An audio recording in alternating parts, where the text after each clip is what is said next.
8월 25일에 이재용 부회장에 대한 1심 선고가 있었고요. 바로 그날 더불어민주당 박주민 의원 저희 프로그램에 연결해서 인터뷰를 했는데 그 인터뷰의 제목이 이재용 판결 2심 집행유예 보인다라는 제목이었습니다. 여러분 혹시 기억하실지 모르겠네요.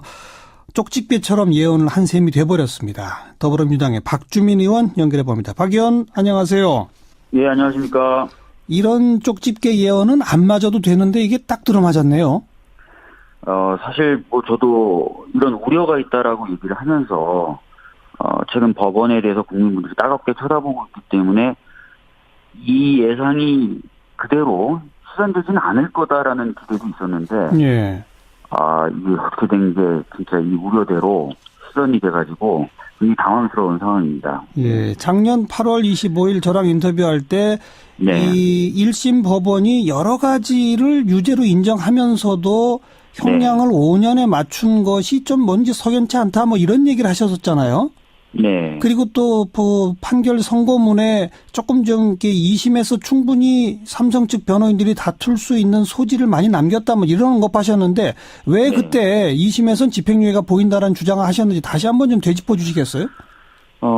아까 말씀하신 것처럼 그 범죄 중에 주 형량을 높일 수 있는 재산국의 도피의 경우에 굉장히 좀 이상한 논리, 기계적인 논리를 대서 일부만 인정을 했거든요. 코어 네. 스포츠의 용역대금 등 부분만 유죄로 인정을 하고 예. 나머지 부분은 인정하지 않는 그런 모습이라든지 또 뇌물죄에 관련돼서 뭐 재단에 출연했던 부분이라든지 이런 부분에 대해서 제대로 인정하지 않는 부분에서 가벼운 어떤 형으로 가기 위해서 기계적 판단하는 것 아니냐라고 생각을 했었고요. 예. 그리고 아울러서 이제 방금 말씀하셨던 것처럼 수동적인 뇌물죄라든지 이런 표현을 썼어요, 판결문에. 수동적, 대통령의 적극적 요구에 수동적으로 응한 것으로 보인다. 이런 표현. 그렇죠. 뇌물이면 뇌물인데 이게 수동적 뇌물이라고 해서, 마치 강요를 받아서 억지로 뭔가 준 것처럼, 그런 어떤 그 판단을 해놨던 거죠. 그래서 여기저기에 항소심에서 이재용 삼성 부회장이 빠져나갈 구멍을 만들어 놓은 게 아니냐라는 의혹을 제가 제기했었던 것입니다. 근데 지금 2심 판결은 그 수동적 뇌물죄라고 하는 것을 오히려 더 확실하게 인정해버린 거네요. 그렇습니다. 지금 방금 아까 김남근 변호사님하고도 인터뷰하시는 걸 제가 들었는데요. 특히 이제 포괄적으로 현안으로 삼았었던 승계 작업의 존재 자체를 아예 인정할 수 없다라고 판단을 해버렸어요. 예. 그러면서 이제 뇌물죄에 대해서 상당 부분 확실하게 종집을 찍어버리는 식으로 판결을 내린 것인데, 예. 일반 국민들 입장에서 전혀 수긍할 수 없을 것입니다. 삼성생명하고 그 제일모직 간의 불공정한 그런 합병 같은 것들이 진짜 승계 작업하고 상관이 없는 것인가? 네. 그런 부분을 수긍할 국민이 어디 있겠습니까? 그럼에도 불구하고 이런 것들이 다 승계 작업과 상관없는 것이다라는 식으로 판결을 내려버림으로써 예. 상당히 국민들의 인식이라든지 감정과는 거리가 먼 판결로 가버린 것 같습니다. 그 1심 선고 판결문에 이 부회장의 승계 작업 추진이 개인 이익만을 위한 것이 아니라는 점도 양형에 감안했다. 이런 게 1심 선고문에도 들어있었거든요. 예, 1심 선고에서 정확히 뭐라 그랬냐면 이게 이제 이재용 개인만의 이익을 위한 것으로 보이지 않는다. 삼성전자 또는 삼성생명이 어떤 전체적인 어떤 이익이나 이런 것도 고려한 것으로 보인다라고 얘기를 했는데, 예. 더 나아가서 아예 그냥 이건 승계 작업으로 볼 수가 없다라고 판단을 해버린 것이죠. 예. 그러니까 지금 1심 선고문에 약간 좀 논쟁의 소지를 남겨놓은 것을 2심에서는 확실하게 더 인정해버리고 또 일부 승계 작업 추진용의 어떤 청탁 같은 거는 아예 빼버리고 이런 식으로 돼버린 거군요. 예, 그러니까 1심에서 그나마 조금 여지를 남겨뒀던 부분조차도 완전히 아니다라고 부정을 하면서 상당 부분 이제 범죄 혐의에서 벗어나는 그런 결론을 내린 것입니다. 네. 이 선고 결과가 박근혜 전 대통령 재판에는 어떤 영향을 미칠 거라고 보십니까? 전에 인터뷰에서도 말씀드렸던 것처럼 뇌물을 주는 것과 달리 뇌물을 받는 경우에는 1억 이상만 돼도 무기징역에 처해질 수가 있습니다. 그래서 현재 인정된 그 뇌물 액수인 36억 원, 코어 스포츠에 용역대금을 줬던 그 액수만으로도 사실 무고형이 가능합니다. 그런데 아예 이런 승계 작업에 대한 인식도 없었고 승계 작업에 대한 부정한 청탁도 없었고 사실상 승계 작업이라는 게 없었다라고 하면서 죄질 자체는 굉장히 가벼워지게 된 것이죠. 예. 그렇기 때문에 박근혜 전 대통령의 재판에서도 상당히 영향을 미칠 것으로 보입니다. 근데 어쨌든 이재용 부회장은 이른바 수동적 뇌물이라고 해서 감형이 됐습니다만 그 안에는 대통령은 적극적으로 뇌물을 요구했다는 거를 사법부도 인정한 거잖아요. 네, 근데 지금 보면은 이제 아예 그 심기 작업이라는 게 없었고, 아하. 청탁이라는 것도 없었고, 예. 그러니까 심기 작업이라는 게 없었으니까 당연히 심기 작업에 대한 청탁도 없었던 게 되는 것이죠. 예. 그러면서 예. 박근혜 전 대통령의 죄질 부분의 판단에 있어서 상당히 가볍게 되는 그런 결과를 낳을 것으로 보여집니다. 그러니까 삼성 승계용으로 뇌물을 요구한 것이 아니라 그냥 정유라 승마 지원 정도를 그렇죠. 요구했다. 이렇게. 예. 그러면 요구한 뇌물이라고 하는 것은 맞지만 그러나 그 뇌물의 성격이나 그 완전히 달라지게 내용이 좀 축소가 될 수 있다 이런 말씀이군요. 맞습니다. 네. 오늘 이 선고 결과를 두고 뭐 일각에서는 그 집행유예 판결을 한 판사에 대해서 뭐 공격하는 분들도 있고 청와대에 청원하시는 분들도 있고 막 이런 움직임들도 일어나고 있는데 이런 현상은 어떻게 보세요? 전에도 제가 한번 간단하게 좀 말씀드렸던 것 같습니다. 사법부의 판단도 사실 국민의 평가와 비판을 받을 수 있습니다. 그런 차원에서의 평가와 비판은 당연히 허용돼야 된다고 생각을 하고요. 물론 굉장히 좀 도를 넘어서 개인적인 공격이나 이런 데까지 가는 것은 조금 과하다라고 말씀드릴 수는 있겠습니다만 아까 말씀드렸던 대로 사법부의 판단 역시도 예. 국민의 권한을 위임받아서 진행하는 것이기 때문에 평가와 비판은 당연히 받아야 된다고 생각합니다. 지금 문자로도 많은 분들 의견 주시는데 7749번께서는 이재용이 집행유예면 우리나라에 교도소가 없어도 된다. 대한민국 사법부가 아니라 삼성공화국 사법부다. 이런 의견 주신가 하면 반면에 8551번께서는 지금 왈가왈부하기보다는 어차피 대법까지 갈 테니까 최종 판결 지켜봐야 한다고 생각한다. 또 선고가 마음에 안 든다 해도 판사에 대한 인신공격성 여론은 문제다. 이렇게 또 엇갈리는 여론들이 있거든요. 네. 아마 근데 아까도 말씀드렸듯이 모든 권한, 심지어 사법부의 재판을 하는 권한조차도 국민의 권력으로부터 나온 것입니다. 예. 그렇기 때문에 국민분들 입장에서는 얼마든지 비판하고 평가할 수 있다고 생각합니다. 의견을 다 낼 수 있다, 각자의. 네네네. 정치권이 근데 여기에 대해서 왈가왈부하는 거 어떻게 생각하세요? 정치권 역시 정치라는 기능 자체가 예. 단순하게 뭐 의회 권력은 의회 내에서의 어떤 논의만 하는 것 이런 것들이 아니거든요. 예. 당연히 국민의 대변자로서 예. 할 수 있는 부분은 있죠. 그리고 사법부라 하더라도 잘못된 권한 행사를 한다 그러면 그 부분에 대해서 감시하거나 평가할 수 있습니다. 그렇기 때문에 저희들도 법사위라는 걸 두기도 하고요. 예. 법원의 여러 가지 업무에 대해서 감독하는 것 아니겠습니까? 예. 알겠습니다. 아무튼 그 쪽집게 예언이 들어맞아 버리게 돼서 참 기분이 그러네요. 네. 죄송하다는 말씀을 드려야 될 것 같습니다. 네.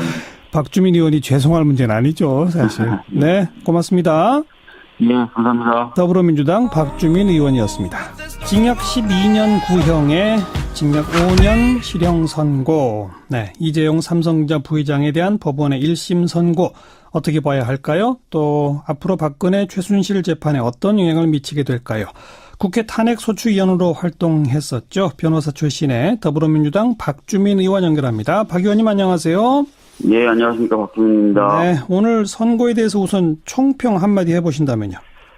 예, 우선은 뭐 국내 최대 기업이라고 할 수 있는 삼성이 관여되어 있기 때문에 혹시나 법원이 그런 부분을 지나치게 신경 써서 거의 대부분의 어떤 혐의에 대해서 무죄를 선고하지 않을까 이런 걱정도 했었는데요. 예. 그런 걱정과는 달리 일단은 뭐 모든 혐의에 대해서 부분적으로 무죄를 인정한 부분도 있지만 예. 무죄를 했고 그래서 그런 부분에 대해서 일정 정도 긍정적으로 생각합니다. 다만 네.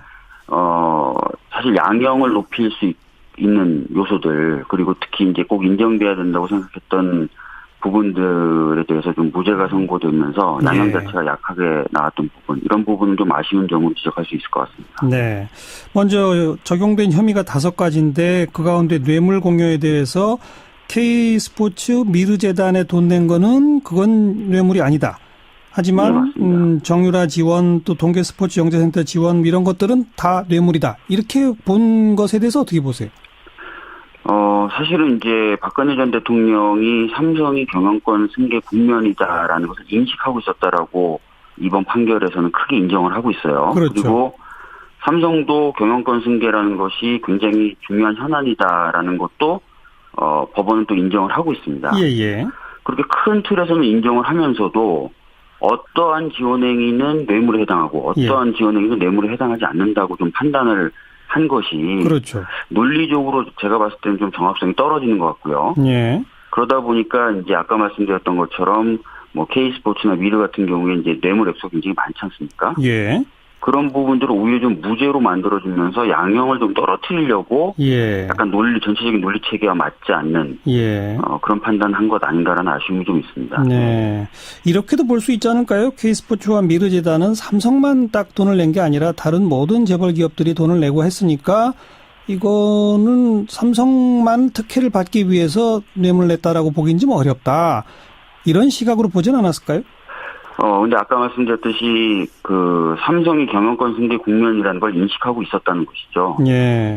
그리고 그런 어떤 국면을 이용해야 되겠다라고 판단을 하고 있었다는 것까지도 다 법원이 인정하고 있었다는 것이죠. 예. 그리고 이제 실제로 과거의 어떤 다른 사례들을 보면은 대통령 같은 경우에 국정 전반을 통할하지 않습니까? 그렇죠. 대통령의 경우에는 포괄적 뇌물죄라는 법리를 사용합니다. 예. 그렇기 때문에 그런 어떤 과거의 사례라든지 아까 말씀드렸던 이번 판결에서의 사실 인정을 조합해서 보면은 네.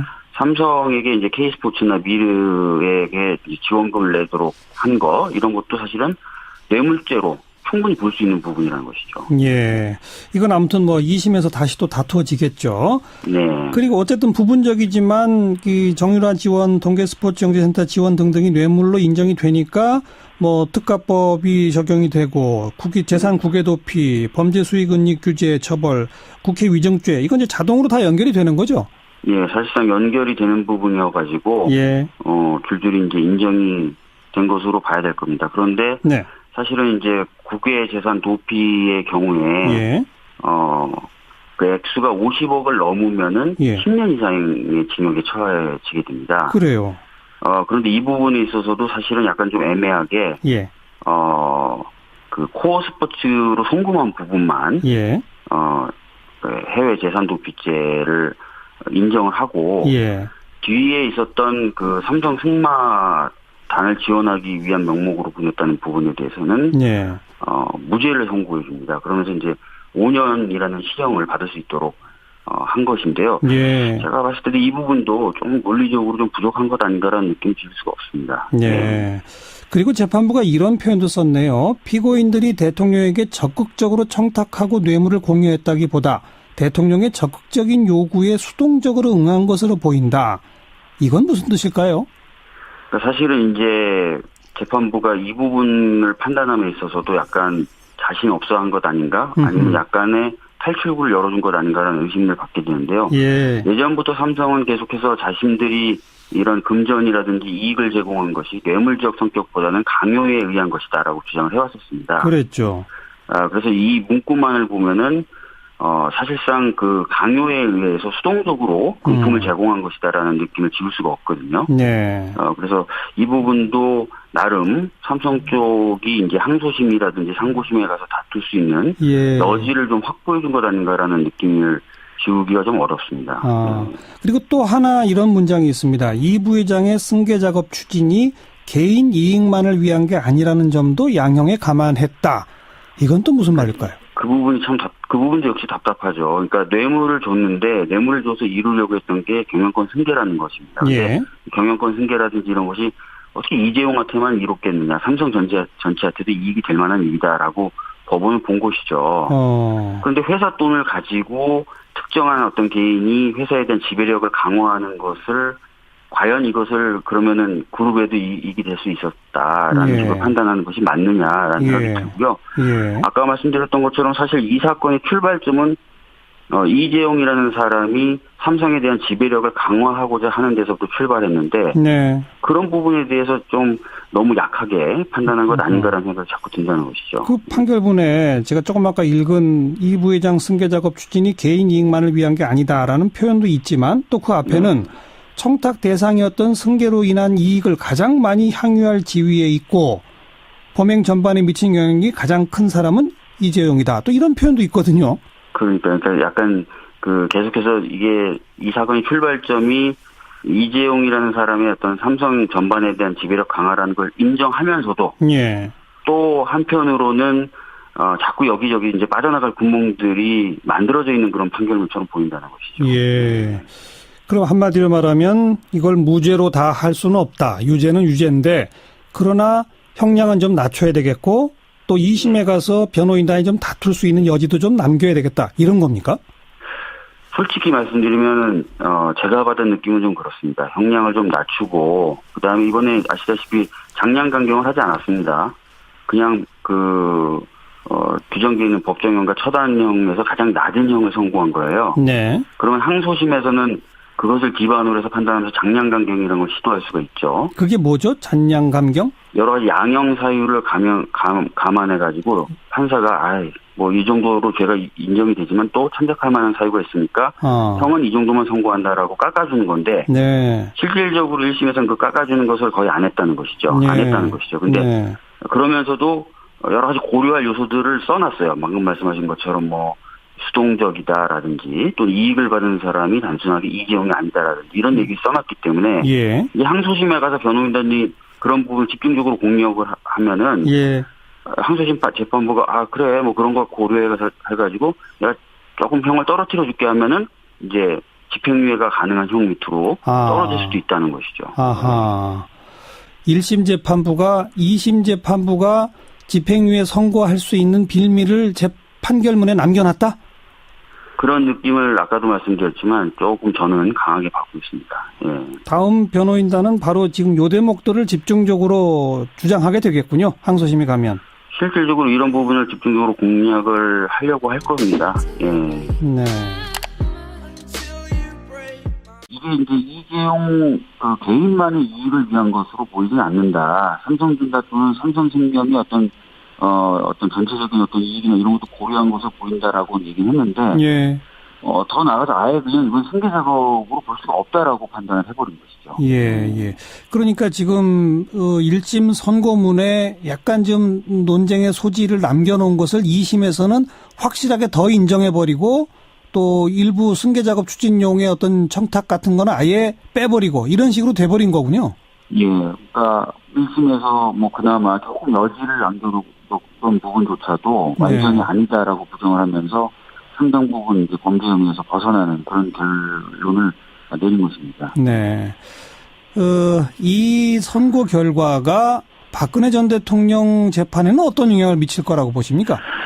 뭐 전에 인터뷰에서도 말씀드렸던 것처럼 뇌물을 주는 것과 달리 뇌물을 받는 경우에는 1억 이상만 돼도 무기징역에 처해질 수가 있습니다. 그래서 현재 인정된 그 뇌물 액수인 36억 원, 코스포츠에 용역대금을 줬던 그 액수만으로도 사실 8월 25일에 이재용 부회장에 대한 1심 선고가 있었고요. 바로 그날 더불어민주당 박주민 의원 저희 프로그램에 연결해서 인터뷰를 했는데 그 인터뷰의 제목이 이재용 판결 2심 집행유예 보인다라는 제목이었습니다. 여러분 혹시 기억하실지 모르겠네요. 쪽집게처럼 예언을 한 셈이 돼버렸습니다. 더불어민주당의 박주민 의원 연결해봅니다. 박 의원 안녕하세요. 네, 안녕하십니까. 이런 쪽집게 예언은 안 맞아도 되는데 이게 딱 들어맞았네요.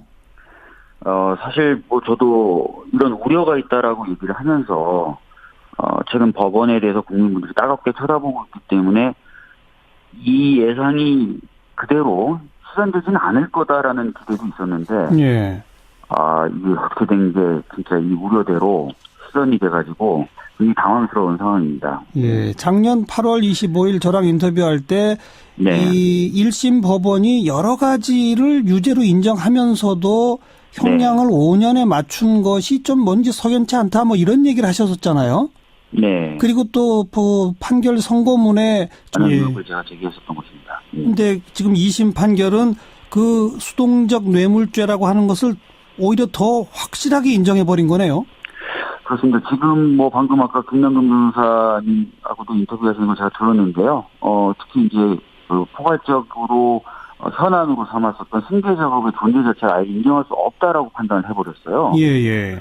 그러면서 이제 뇌물죄에 대해서 상당 부분 확실하게 종집을 찍어버리는 식으로 판결을 내린 것인데, 뭐 일반 국민들 입장에서 전혀 수긍할 수 없을 것입니다. 뭐 삼성생명하고 그 제일모직 간의 불공정한 그런 합병 같은 것들이 진짜 승계 작업하고 상관이 없는 것인가. 네. 그런 부분을 수긍할 국민이 어디 있겠습니까? 그럼에도 불구하고 이런 것들이 다 승계 작업과 상관없는 것이다라는 식으로 판결을 내려버림으로써 예. 상당히 국민들의 인식이라든지 감정과는 거리가 먼 판결로 가버린 것 같습니다. 그 1심 선고 판결문에 이 부회장의 승계 작업 추진이 개인 이익만을 위한 것이 아니라는 점도 양형에 감안했다. 이런 게 1심 선고문에도 들어있었거든요. 예, 1심 선고에서 정확히 뭐라 그랬냐면 무고형이 가능합니다. 그런데 예. 아예 이런 승계 작업에 대한 인식도 없었고 승계 작업에 대한 부정한 청탁도 없었고 사실상 승계 작업이라는 게 없었다라고 하면서 죄질 자체는 굉장히 가벼워지게 된 것이죠. 예. 그렇기 때문에 박근혜 전 대통령의 재판에서도 상당히 영향을 미칠 것으로 보입니다. 근데 어쨌든 이재용 부회장은 이른바 수동적 뇌물이라고 해서 감형이 됐습니다만 그 안에는 대통령은 적극적으로 뇌물을 요구했다는 거를 사법부도 인정한 거잖아요. 네, 근데 지금 보면은 이제 아예 그 승계 작업이라는 게 없었고, 아하. 청탁이라는 것도 없었고, 예. 그러니까 승계 작업이라는 게 없었으니까 당연히 승계 작업에 대한 청탁도 없었던 게 되는 것이죠. 예. 그러면서 예. 박근혜 전 대통령의 죄질 부분의 판단에 있어서 상당히 가볍게 되는 그런 결과를 낳을 것으로 보여집니다. 그러니까 삼성 승계용으로 뇌물을 요구한 것이 아니라 그냥 정유라 승마 지원 정도를 그렇죠. 요구했다. 이렇게. 예. 그러면 요구한 뇌물이라고 하는 것은 맞지만 그러나 그 뇌물의 성격이나 그 완전히 달라지는 내용이 좀 축소가 될 수 있다 이런 말씀이군요. 맞습니다. 네. 오늘 이 선고 결과를 두고 뭐 일각에서는 그 조금 좀 2심에서 충분히 삼성 측 변호인들이 다툴 수 있는 소지를 많이 남겼다 뭐 이런 것 하셨는데 왜 그때 2심에서는 집행유예가 보인다라는 주장을 하셨는지 다시 한번 좀 되짚어 주시겠어요? 아까 말씀하신 것처럼 그 범죄 중에 주로 형량을 높일 수 있는 재산국의 도피의 경우에 굉장히 좀 이상한 논리, 기계적인 논리를 대서 일부만 인정을 했거든요. 코어 네. 스포츠의 용역대금을 준 부분만 유죄로 인정을 하고 나머지 부분은 인정하지 않는 그런 모습이라든지 또 뇌물죄에 관련돼서 뭐 재단에 출연했던 부분이라든지 이런 부분에 대해서 제대로 인정하지 않는 부분에서 가벼운 어떤 형으로 가기 위해서 기계적 판단하는 것 아니냐라고 생각을 했었고요. 예. 그리고 아울러서 이제 방금 말씀하셨던 것처럼 수동적인 뇌물죄라든지 이런 표현을 썼어요, 판결문에. 수동적, 대통령의 적극적 요구에 수동적으로 응한 것으로 보인다, 이런 표현. 그렇죠. 뇌물이면 뇌물인데 이게 수동적 뇌물이라고 해서, 마치 강요를 받아서 억지로 뭔가 준 것처럼, 그런 어떤 그 판단을 해놨던 거죠. 그래서 여기저기에 항소심에서 이재용 삼성 부회장이 빠져나갈 구멍을 만들어 놓은 게 아니냐.